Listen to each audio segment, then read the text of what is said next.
Hi, I'm Lisa, registered nurse here with Precision Advanced Specialty Healthcare, and today I'm going to demonstrate for you how to infuse IV antibiotics at home that are what we call an at-ease. This is an IV antibiotic that cannot be pre-mixed in our pharmacy, so it has to be mixed right before it is infused. These are kept at room temperature because they haven't been pre-mixed, so your supplies won't have to be refrigerated. We will see you in the hospital and teach you about how to do this before you go home. This teaching sheet will be given to you that has all the steps that you need for the directions of what supplies you need and how to do the infusion. When you gather your supplies, you're going to need a flush, a saline flush that has a white cap on it. You'll need your medication. You'll need an alcohol swab, and you're going to need the IV tubing to infuse your medication. At-ease infusions can either be liquid or they can be powder. You want to make sure to look in the vial if it is powder. If there is any liquid in the vial before you start, then you want to discard it. Do not use it if it is wet inside. If it's liquid, of course, that is not a problem. When you get ready to mix the medication in the vial, you're going to take your bag and roll it until you feel the seal break inside between the vial and the bag. Once you see liquid enter the bottle at the bottom, then you know the seal has broken. You can take this and then turn it upside down.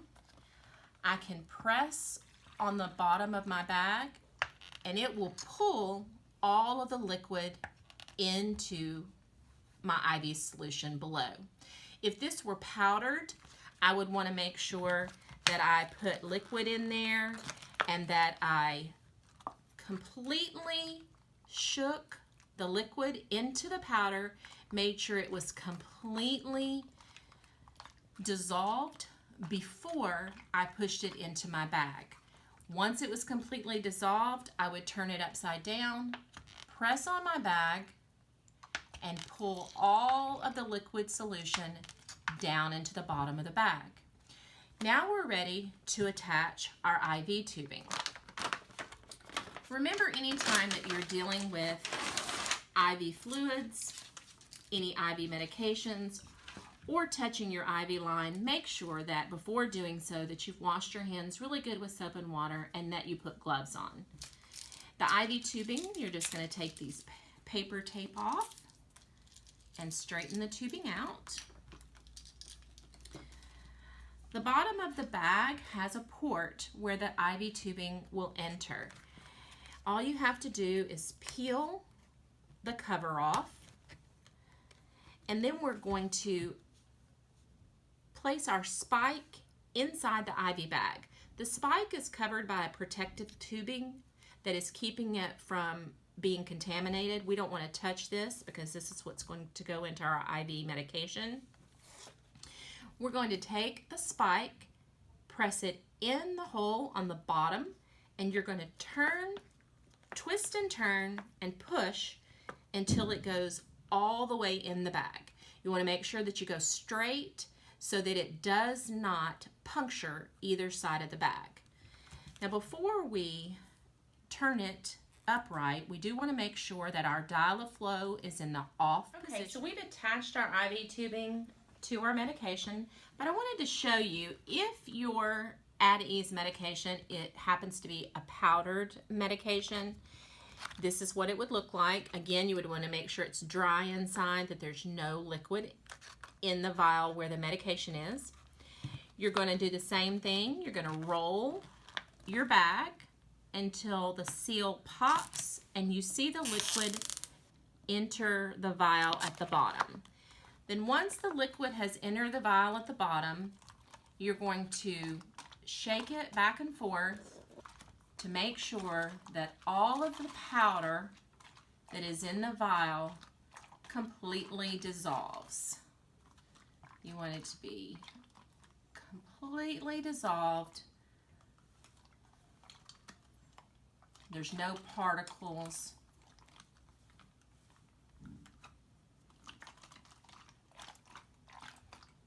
Once it's completely dissolved, then you're going to do the same thing we did before and turn it upside down and pull the fluid that has been mixed into your bag. You may want to make sure that, again, that it's completely dissolved. There's no particles or anything in your fluid that's going to infuse. So that one's now ready. Let's take the one we were working on. We're going to hang it on our IV pole. Just press the container a little bit to pull some of your fluid down into the chamber. And now we want to prime our tubing with our medication. Our dial of flow will regulate how fast the fluid goes through our tubing. So we're going to turn it until we see our fluid begin to descend down through our IV tubing.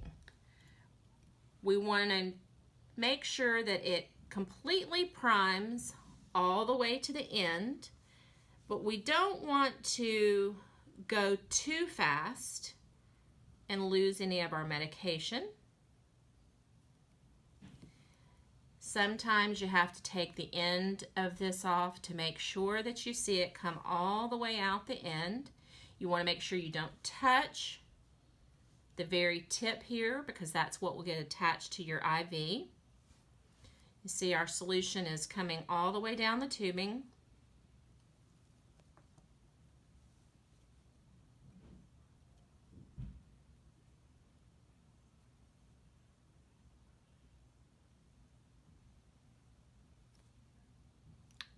All the way down the tubing.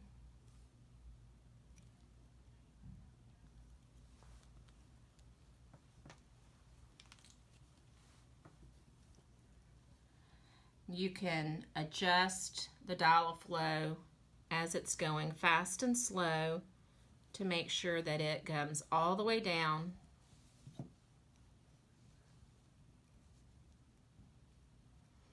Once it comes to the very end, then you want to turn your dial of flow to the off position. Put your protective cap back on, and we're ready to attach it to our IV line. Now we're going to attach our medication to our IV line. Of course, make sure again that you have washed your hands and you've put your gloves on. Pick up the hub of your IV line and unscrew the old swab cap. We don't reuse anything that we use for our infusion, so that will go in the trash. We're going to open up our saline because we need to flush this line with a saline before we begin our medication. The saline opens by tearing this perforated edge. We're going to take the saline out. The white cap just unscrews and lifts off. Each one of these saline syringes has a little bit of pressure on it and a little bit of air at the top.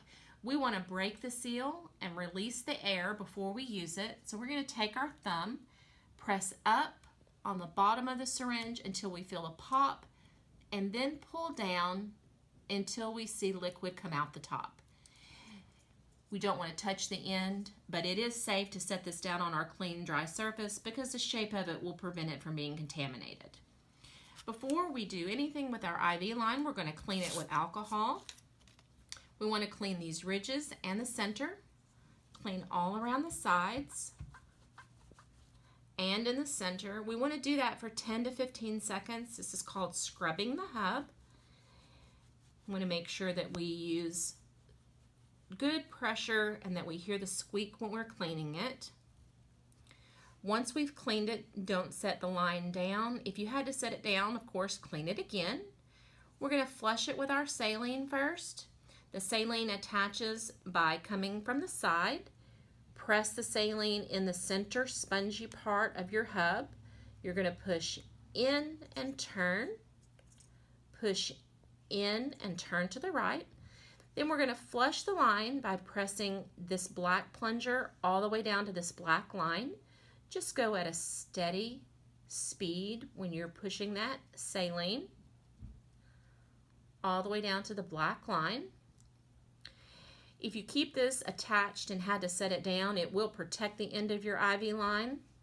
But we're going to go ahead and attach our IV antibiotics. So we're going to unscrew that syringe, take the end of our IV line, remove the protective cap. This will attach the same way the saline did. Press straight in and turn to the right. Make sure that's snug so it does not leak. Now, on your teaching sheet, we will indicate for you how fast your antibiotic should infuse. Most of the time, it's at 100 cc's per hour. So we're going to dial our dial of flow to 100, and our medication will begin to infuse. If you see that it's not infusing, you may need to raise your IV pole up to get some gravity working on it. That medication at 100 cc's per hour is going to take an hour to go in. Once it has finished, then I'm going to turn my dial of flow to the off position. I'm going to remove the tubing from my IV line. We want to clean the end of the line again because the antibiotic can leave a residue that is sticky and we don't want to clog the end of our hub. So we're going to clean all around the sides and in the center. And then we need to flush the line before we end the procedure. You're going to flush with 1 saline, 1 heparinized saline, and put a new orange swab cap on.